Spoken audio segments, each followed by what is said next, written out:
Go over to Kuala Lumpur, capital of Malaysia, and this is the scene there. You can see the news conference is about to begin. We'll just listen in briefly.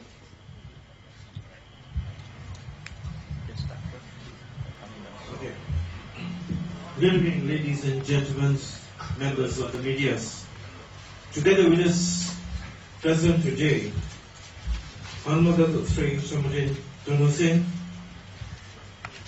Minister of Defence, Acting Minister of Transport, Dato' Azharuddin Abdul Rahman, Director General of Department of Civil Aviation, Ahmad Jawri Yahya, Chief Executive Officer of Transport, to deliver his statement. Ya Ahmad Broha, please. I know many of you have submitted questions, and I will try to answer some of those questions in my statement today. Every day brings new angles, especially as we are focusing and expanding the search area. And as always, we have a responsibility to release only information that has been corroborated and also verified. We cannot respond to every request immediately, so I ask you to bear with us. As the Prime Minister said yesterday, the operation has entered a new phase. The search was already a highly complex, multinational effort. It has now become even more difficult. The search area has been significantly expanded, and the nature of the search has changed.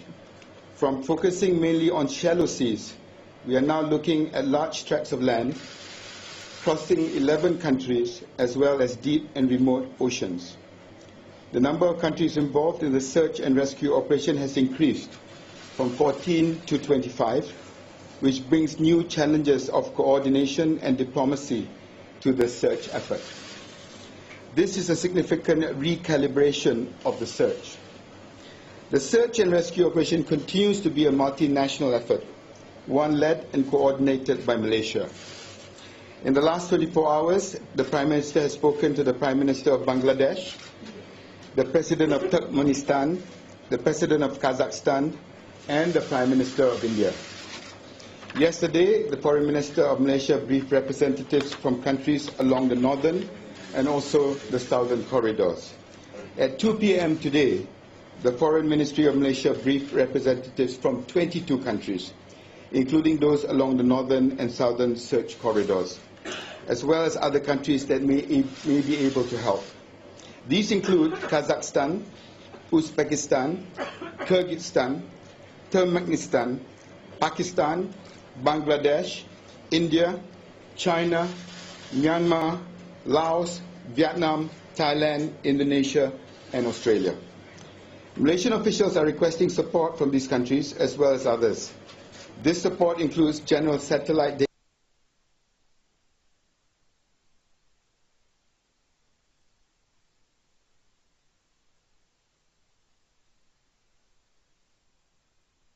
data, radar playback, both primary and secondary, provisions for ground, sea, and aerial search, and assets as appropriate.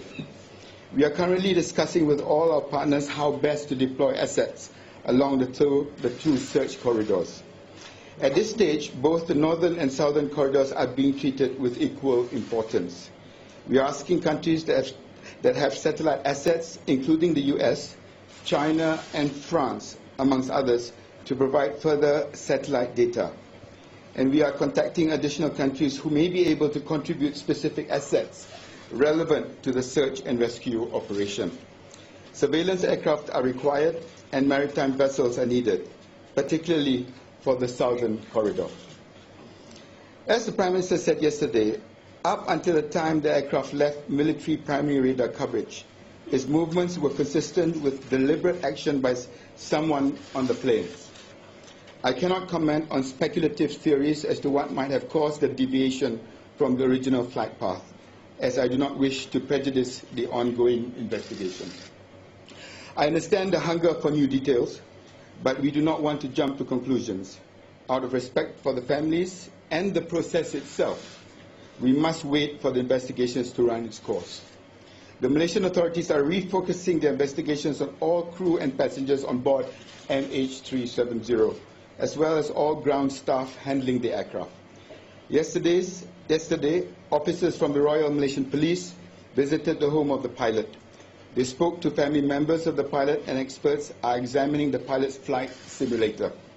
The police also visited the home of the co-pilot. According to Malaysian Airlines, the pilot and co-pilot did not ask to fly together on MH370. I would like to stress that Malaysia has been working with international law enforcement agencies since day one. Malaysian Airlines has confirmed that aircraft were subjected to the required maintenance program. The Boeing maintenance planning documents prove that. Checks are done according to this program, and the aircraft has been fully serviced and was fit to fly. The INMASAT team arrived yesterday and will support the investigations team, which includes the Malaysian authorities and the UK and the US teams. I would like to conclude by reiterating that the search for MH370 has entered a new phase. The information released yesterday has provided new leads and given new directions to the search process. We will provide more details on the redeployment of assets when it becomes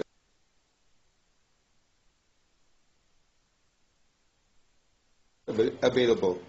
Facts must be corroborated and verified before being released.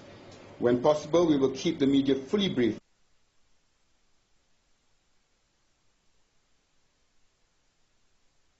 But our priority remains the search and rescue operation. To that end, we have engaged in diplomatic and investigative efforts over the past 24 hours. Thank you. Okay, ladies and gentlemen, we are open for Q&A. We'll start with the local media first. I'll start from this corner first, local media. Please, sir, your name and agency you represent, sir.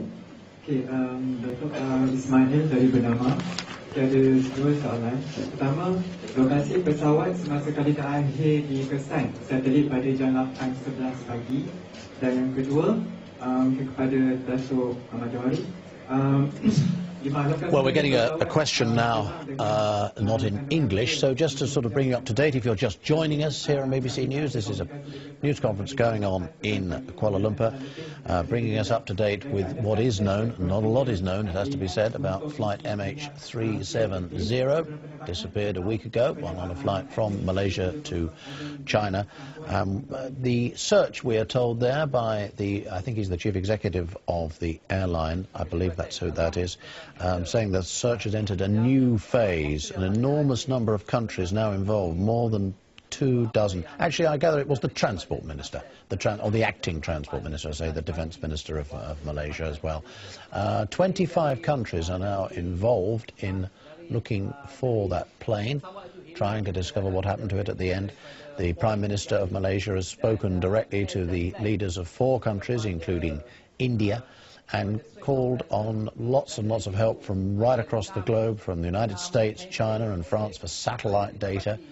But really everybody is still very much in the dark about what has happened. One bit of information that did come out was that the pilot and the co-pilot had not asked to fly together, because there are all sorts of reports knocking around. We'll be discussing those with our newspaper guests in just a moment. All sorts of reports going around about the pilot, possibly his political views even, the way that he prepared himself to fly planes. He had a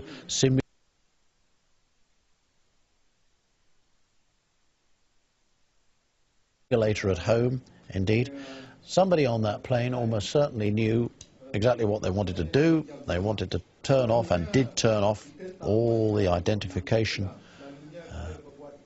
controls, so that no one would know where the plane was going or what was to become of it. So, as I say, we are waiting. I think we're still hearing now not in English. So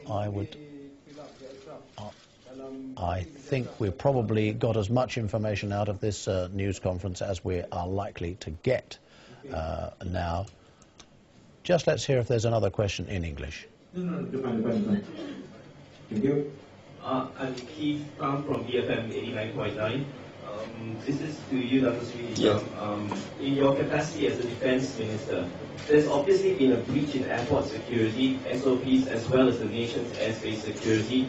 What moves or steps are you thinking of doing to implement to rectify this situation? Furthermore, the Chief of Air Force on Sundays, a couple of days ago, said that the data from the radar was not monitored real time. He said that they were what he read was from a recording of the data. So has someone been sleeping on the job, or should we rethink the way we look after our national security? Another one for the IGP is that investigating the engineers of MH370 before it took off, what sort of leads do you hope to get from this? Thank you, sir. I think looking ahead, that will come with time, because my immediate focus is to look for MH370. Secondly, I think it is not right to say that there is a breach of standard operating procedures. That was already clarified by the Chief of the Air Force earlier. Any new information that we have received, of course, we will verify it with the standard operating procedures that exist. But like I said, this is an unprecedented case. What we are going through here, ladies and gentlemen, is being monitored across the world, and it may change aviation history. I think it's lessons to be learned for everybody. The other question was relating to the IGP. Yeah. Well, as I said, the 4 areas of our focus on the investigations: number 1, hijacking; number 2 is sabotage; number 3 is personal problem; and number 4 is psychological problem. That doesn't change, and that includes all the ground staff, everybody. Okay, please. What's the status of the background check conducted on the passengers so far? Has there been any suspicious findings? If anyone had aviation expertise that could have taken over the flight? And also on the flight simulated increase, any findings on that? The Prime Minister mentioned yesterday the refocus because of new information of certain equipment being intentionally turned off. And I believe the police, the IGP himself, have, in the last 24 hours, as I stated in my earlier statement, have started intensifying the study. That doesn't mean that we have not studied the manifest list earlier, but Tan Sri, maybe if you could elaborate on that. Well, in light of this new development and findings of the technical team, we have classified our investigation under Section 130C of the Penal Code. This provides investigation into offences of hijacking, sabotage, includes act of terrorism, and also all offences under the Aviation Offences Act. So that covers everything. So, and that means that we are intensifying our investigation. But the focus remains the same.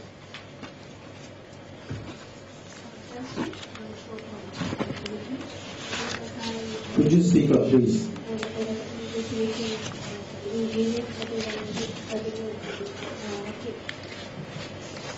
Saya tak dengar.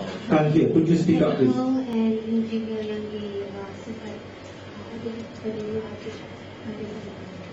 Ya, kita menyiasat ke semua. Itu termasuk 4 fokus yang saya sebut tadi tu. Well, we are at the news conference in Kuala Lumpur, latest news conference on the missing airliner, the Boeing 777, which disappeared a week ago. It's being emphasized this morning that the search has entered a new phase. Enormous number of countries now involved, 25 countries involved, ranging from India right the way down to Australia, Bangladesh, Pakistan, even Afghanistan, and others. Ground staff, they're going through very carefully everybody who was involved in maintaining that plane, preparing it for flight.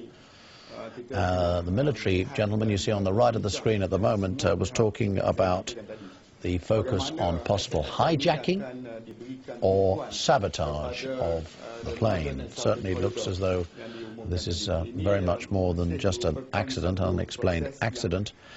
The country in concern, Malaysia, has asked for the United States, China and France for help with satellite data. And one or two lines coming out of this news conference. These are being held every day, and information, it has to be said, everybody is very much in the dark, but it does now appear that the pilot and the co-pilot, they didn't choose to fly together. I suppose there is a suggestion that they may have wanted to work together on something. Let's just listen in again to this conference. Clearly that is not true. If not, I won't be standing here in front of you. And that corner, please. Yes, gentlemen. You're from, sir? I'm from China News Service. China News Service. China News Service, okay? Are there any people on board who have trained how to fly an airplane besides the pilot and the co-pilot? And we know that at this center made a turn back at Malacca. Is that a pre-road running one? Or is someone here after it take off? Could you repeat the question, please? Could somebody give him a mic, please? Thank you. I'm from China News Service. Are there any people on board who have trained to fly an airplane besides the pilot and co-pilot? And we know that the plane made a turnback at the Strait of Malacca. Is it a pre-programming one, or someone did it after it took off? Thank you. You can answer the first one, and you can answer the second. We have not received the reply of background checks on all the passengers as yet.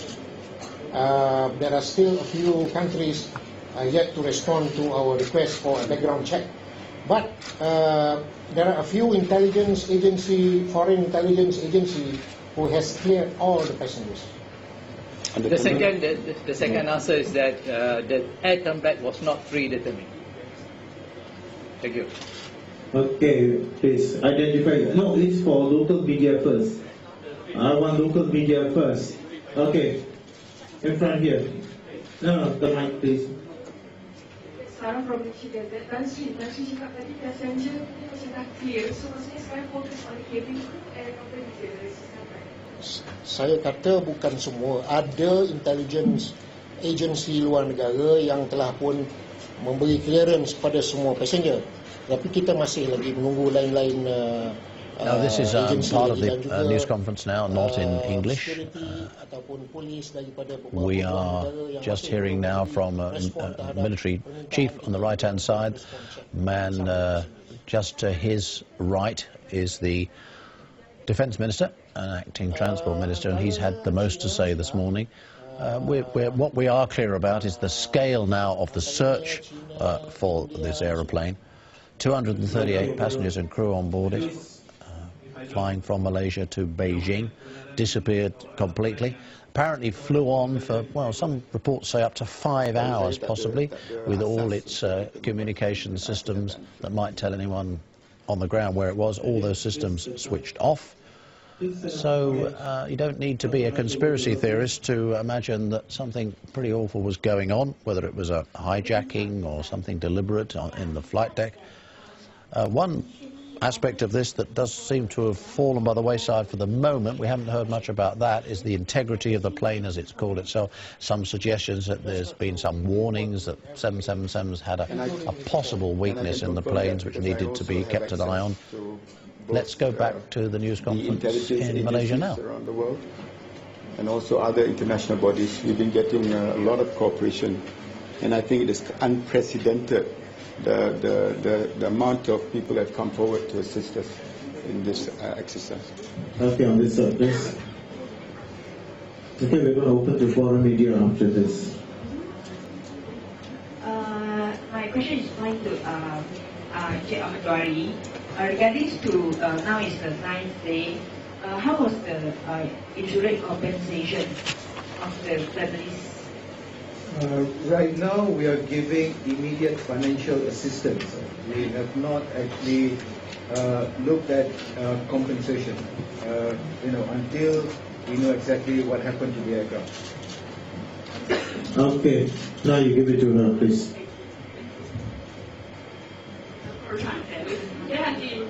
About about a suspicious passenger who was born in China and was educated in Turkey. Have you investigated on this person and their details? And could you please say that again in English, that how much fuel was added into the plane? Was it more than usual? Thank you. To the first question, as I said, our investigation covers everybody on board. Okay, on the second question, the plane took off with the planned fuel. There's no additional fuel we put in. The planned fuel means the route plus whatever additional we need for diversion. Okay, please. Good afternoon, I'm from CCTV. As we know that the police have visited pilot a few days before and talked to the family, but as we know that today that his family has already moved out before the missing plane.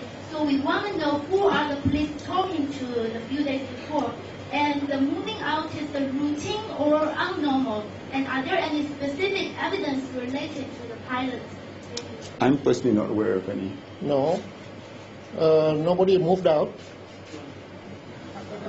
And the front end, the lady and thank this. Alright.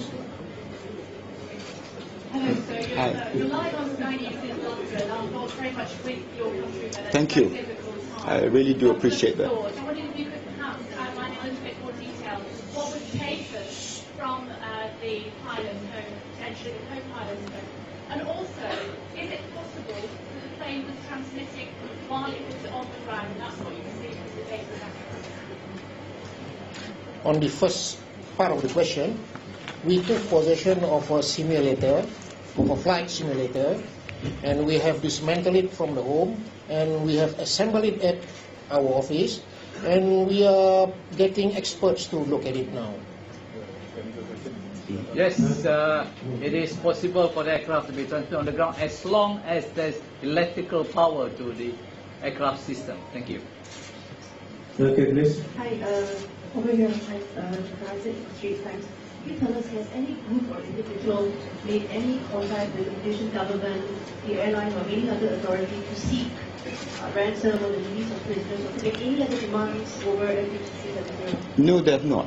And that makes it very difficult for us to verify whether it is a hijacking or a terrorist act. And that's why the IGP, when he mentioned about the 4 areas that they're focusing, all possibilities we are not taking for granted at all. No, there have not been any. Yes, please. Hi, sir. This is Sadish Shumi from Radio Hong Kong. I'd just like to know why did the authorities wait for 8 days, 7 days before searching there was much speculation about day 3 already, that perhaps someone very skillful would have alerted the plane. So, a lot of people are wondering why is that? As I've said earlier, everybody on board MH370 is being investigated, including the pilot and the co-pilot. In light of the new development, we went to the house and took possession of the simulator. What about computers, mobile phones, interviewing? Everything that will help us in our investigation. Do you feel it was necessary to do it earlier? We don't see the necessity at the earlier stage. Okay, please, your question, sir. Can you tell us regarding the altitude of the plane after it went missing and all the way past Malaysia, then to the Penang? Can you tell us whether that still changes the altitude? What is it? Yes, we have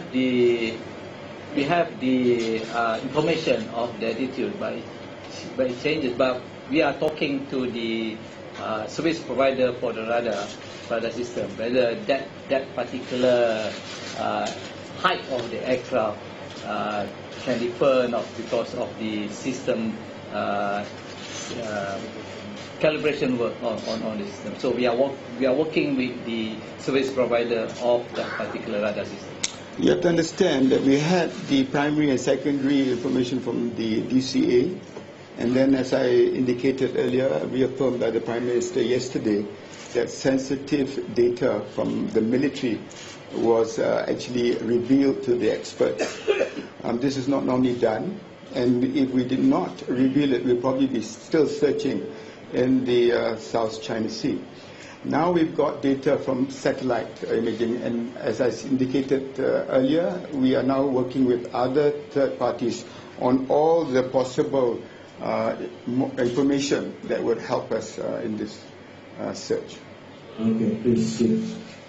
From Xinhua News Agency, it is said that more than 600 islands have suitable condition for landing with this searching area. So if it's true, I mean the number is true, will you really search one by one?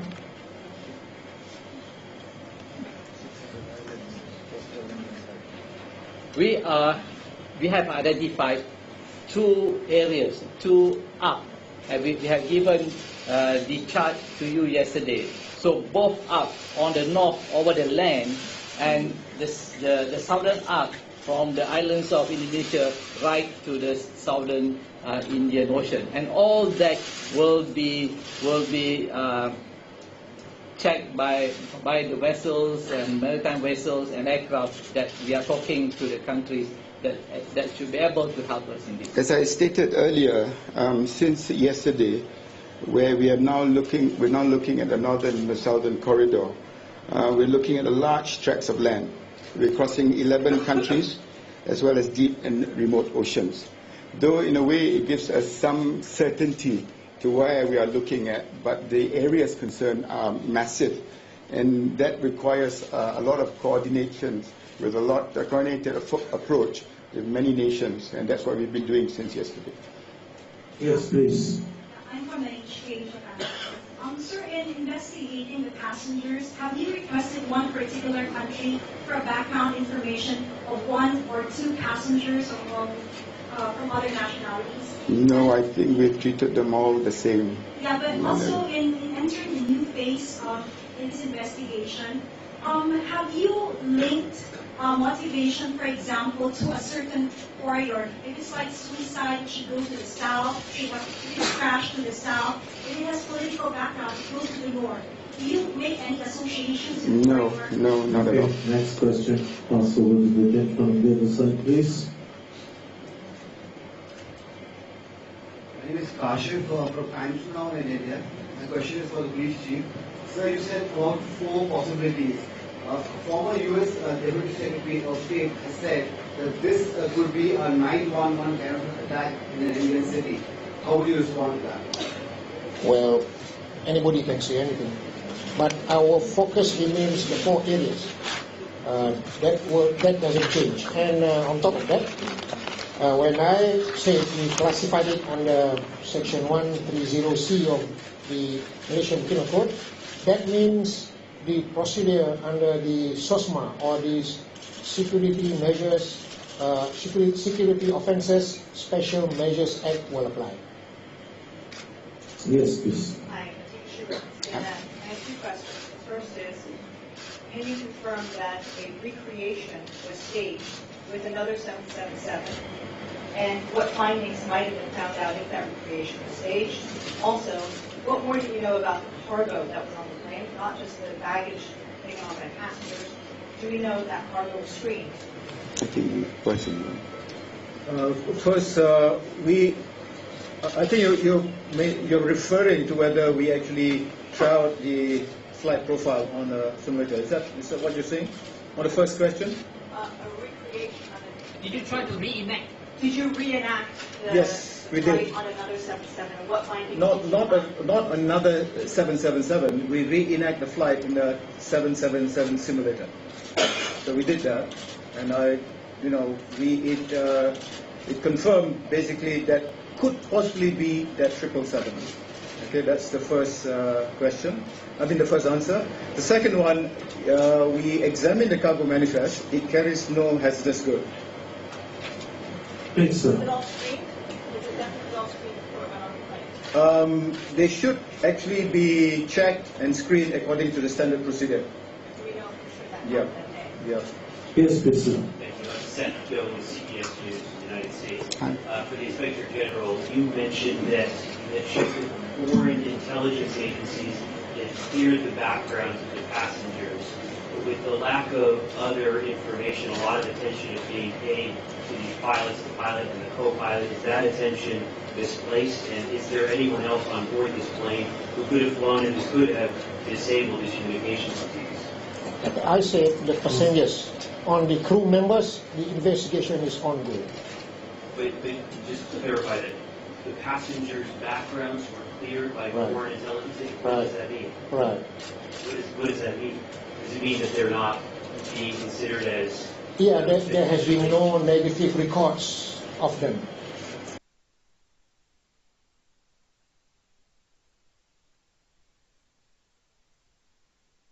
And what are these foreign intelligence agencies? Well, I don't think I will reveal that. So does that mean then that most of your attention is on the pilot and co-pilot? No, on everybody. And as I said, these are only some intelligence agencies looking for more police agencies from the other parts of the world. I just like to remind everybody that there was intense speculation regarding 2 passengers that traveled on the false passport. And that was corroborated and worked with foreign agencies. And everybody in this room was satisfied with this explanation after a thorough ruling out of them being terrorists. The same applies with new information that's been revealed and in more intensive investigation, as far as the IGP has said earlier.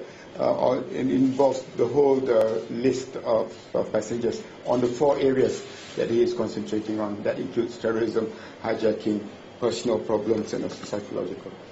Yes, sir. Your question, please, sir. Thank you. John Sparks from Channel 4 News in the UK. Was the ACAR's data system pulled or disabled before the pilot said, all right, good night to Malaysia Air Traffic Control? And was it disabled afterwards? A quick second question, if I may. The Southern Ocean is an enormous area. Can you search it? Can that effectively be searched? The answer to the first question, yes, it was disabled before. And the second answer, yes, it's a huge area, and we are getting information on the sort of assets that is required to do a sweep and search of that area. That's what we have been doing today. We're getting expert advice from, and I must reiterate that the support from international and our friends from with those assets is overwhelming, and I have to thank them for that. Yes, please, your question. You're from, sir. Anshuman from Reuters. You just said that you talked to all these international countries, they're giving you all the help and support. Can you confirm that Malaysia has requested for military radar data from these countries, as you mentioned, and how many countries have actually said they are okay to give this? Because the diplomats here are saying that's a tricky issue. I can confirm that we are asking for satellite data, radar playback, and as I stated in my earlier statement, other information regarding assets. As regards to the ambassadors, I didn't quite catch your question. Please repeat the question, please.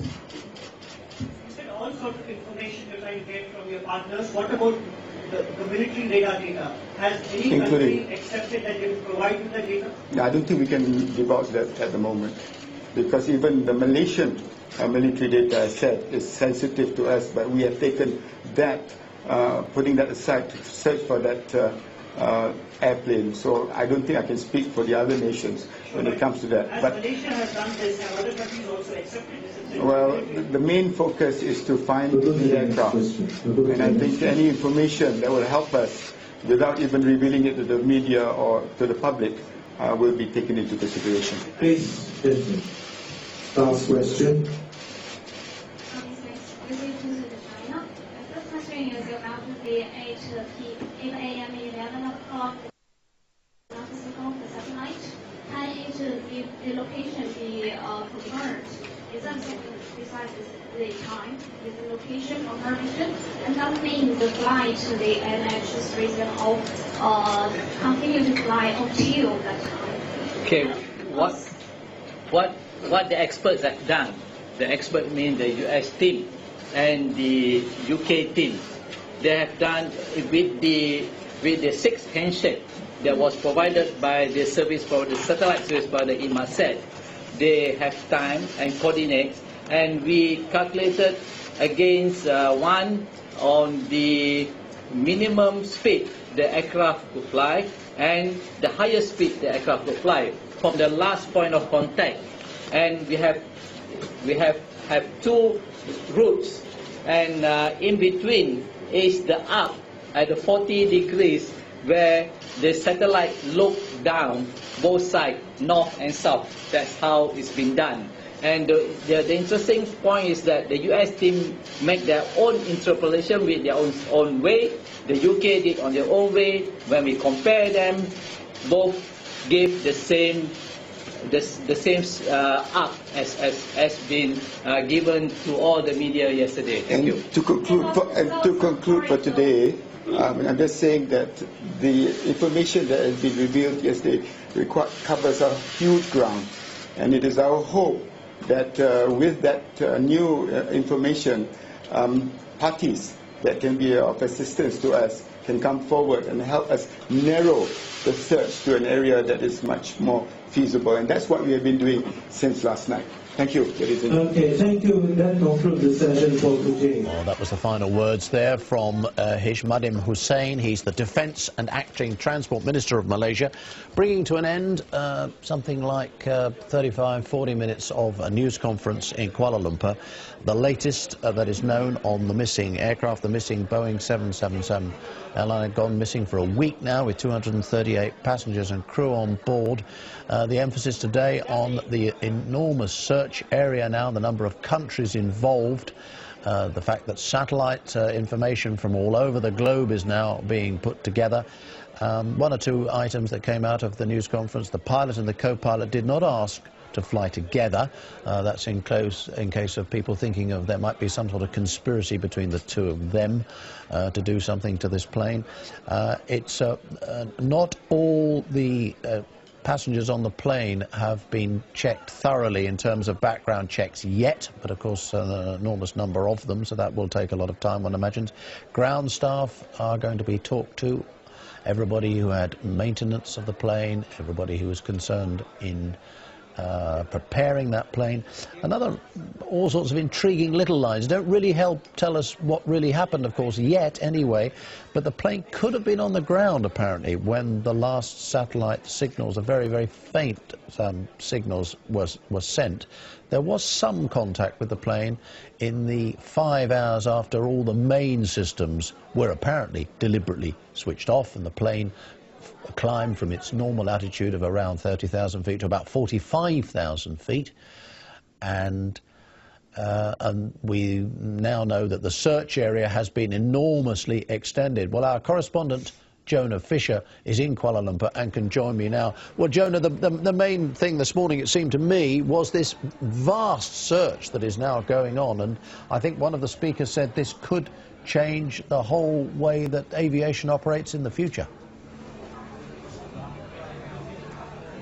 Well, yeah, it is a vast search operation. The Malaysians have had to pretty much put out an appeal to a swathe of countries across Central Asia, an appeal for them to release what is potentially very sensitive military radar data as to whether there's any way that this 777 somehow flew across their territory in the early hours of Saturday morning 8 days ago without being spotted. So they've been making various diplomatic approaches to see if anyone can see any sign in the radar logs and any sort of satellite data that this plane might have crossed. But yeah, the search area has effectively become two corridors as far as the Malaysians are concerned, heading north up into Central Asia towards Kazakhstan, Uzbekistan, and heading south across Indonesia into the very southern reaches of the Indian Ocean.